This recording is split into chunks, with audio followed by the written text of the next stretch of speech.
March 1974. 29 years had passed since World War II ended. Peace and prosperity had spread everywhere. But in the middle of a dense and terrifying jungle in the Lubang Island of the Philippines, a soldier was still fighting a war even today. His uniform was torn from place to place, but his rifle and sword were shining even today. This person was none other than an intelligence officer of the Japanese Imperial Army, who, even after 29 years of the ending of World War II, was fighting the war alone. That too against the American forces. Think, when the whole world was celebrating peace, new cities were settling, and people had forgotten the old wars. Then, this man all alone was fighting such a war that had ended years ago. His name was Hiroo Onoda, for whom time had stopped in 1944 itself. He felt that the enemy is still sitting in ambush for him today, and as soon as he leaves this jungle, he will be caught. But a question arises here that how can any human be this crazy? For 29 years, how can a person live alone, cut off from the world, without any supply and help? For the world, World War II ended in 1945, but in reality, it came to a halt in 1974, because technically, until the last soldier surrenders, the war keeps going on. Was this just a soldier's duty or his stubbornness that made him the very last war prisoner of World War II?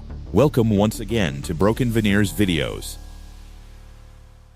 Hiroo Onoda was born in a small village in Japan in 1922, but this was not that Japan which we know for robots and technology today. This was a kind of Japan that was dreaming of conquering the whole world. In the Japan of that time, when a child took the first step, he was not taught to walk, but to die for his emperor. Onoda's childhood was also spent not in playing and jumping, but in the shadow of strict discipline. Such an environment where the word named surrender did not even exist in the dictionary. There, it was taught from childhood that upon losing a war, death is better than surrendering. Onoda was also a product of this militarized environment, who was taught from childhood that loyalty means considering every order of his commander as the order of God. But what was that order that forced Onoda to fight World War II alone for 29 years? Year 1944, World War II was at its peak, and Japan's contest was with America and its allies. The situation had become quite serious, and Japan was losing badly in this war. But the Japanese High Command played one last move. They decided to make such guerrilla soldiers to teach a lesson to the Allied forces who could silently wreak havoc in the enemy's territory. Hiroo Onoda was also one of those few chosen soldiers who were sent to the Nakano Military School to give guerrilla training. This was not an ordinary military school. Hiroo Onoda was given plentiful training in intelligence, espionage, and attacking the enemy while hiding. He was taught how to set fire to the enemy's supply by staying alive alone in the jungle, and how to exhaust a whole army through guerrilla warfare. But most important was that special instruction which was given to him by his commander. After the training was completed, the commander looked into Onoda's eyes and said that you must not surrender in any condition. Remember, you do not have permission to commit suicide either, whether it takes 3 years or 5 years. We will meet again, but until then, you must not let the enemy sleep in peace. These words filled such a fire inside Onoda that was not going to cool down for the next 29 years. For this mission, Onoda was sent to the Lubang Island of the Philippines. This is a small island which is completely full of dense forests. From a military perspective, this was quite important for Japan because the supply of America and its allies used to pass from here. Hiroo Onoda, who had now become an intelligence officer, his responsibility was quite strict. Disrupt and destroy, meaning to attack the enemy's supply lines secretly, keep an eye on them, and make every inch of the jungle a hell for the enemy. He had to remain on this mission until the Japanese Imperial Army comes to take him back. Then, whether it takes 5 years or 10 years in it had only been a year since Onoda went to Lubang Island that in August 1945, the world saw a nuclear weapon being used for the first time. America put the whole world in shock by dropping atomic bombs on the cities of Japan, Hiroshima, and Nagasaki. After this attack, Japan officially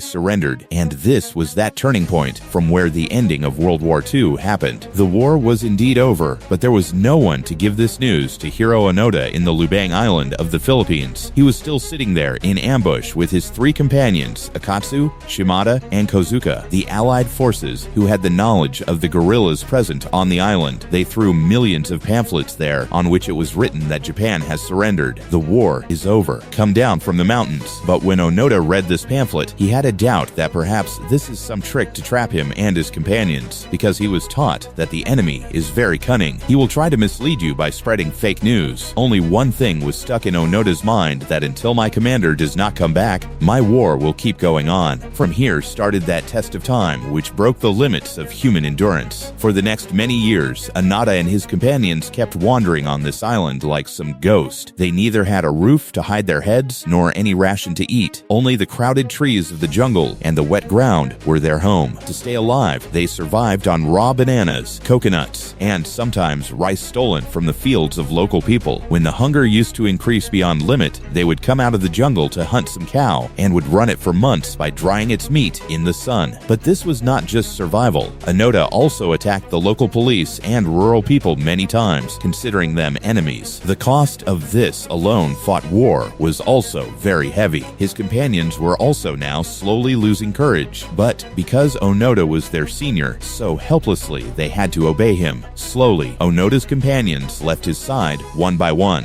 In 1949, Akatsu surrendered. In 1954, Shimada was killed in a police encounter. And finally, in 1972, after the death of his last companion Kozuka, Hiroo Onoda was now left absolutely alone on this island. Lubang Island is anyway a very less populated island, but the locals there knew that Japanese guerrillas are hidden in the forests of the island. Onoda considered them as the enemy's companions and attacked them in the darkness of the night. In 29 years, Onoda and his companions murdered roughly more than 30 local people and injured more than 100. The police of the island tried to catch them many times, but Onoda's guerrilla training was so strict that he would disappear again and again. The Philippine government also tried to convince him many times that the war has ended. They also dropped newspapers from the sky. Letters and pictures of Onoda's family members were also thrown, and even his brother's voice was played on loudspeakers. But Onoda felt that all this is some conspiracy of the enemy. He had become quite famous now, but he was not visible to anyone. Some felt that he has died, while some used to say that now his soul is present on the island. The surprising thing is that where military squads and search missions failed to find him, right there a 24-year-old Japanese boy, Norio Suzuki, managed to do this task without firing a bullet. Norio Suzuki was no soldier, but he was just fond of adventure. There were only 3 goals of his life. First, to see a panda. Second, to see a yeti. And third, to find Hiroo Onoda. He set out to find him in the jungle of Lubang and found him in just 4 days. On the day of 20th February 1974, Norio Suzuki and Hiroo Onoda came face to face. At first, Onoda tried to fire a bullet, but Suzuki screamed and called his name in Japanese and said, "Onoda-san, the emperor and the people of Japan are worried about you." Suzuki told him that Japan has now become a great power, but Onoda had only one stubbornness, that I will only believe when my commanding officer comes here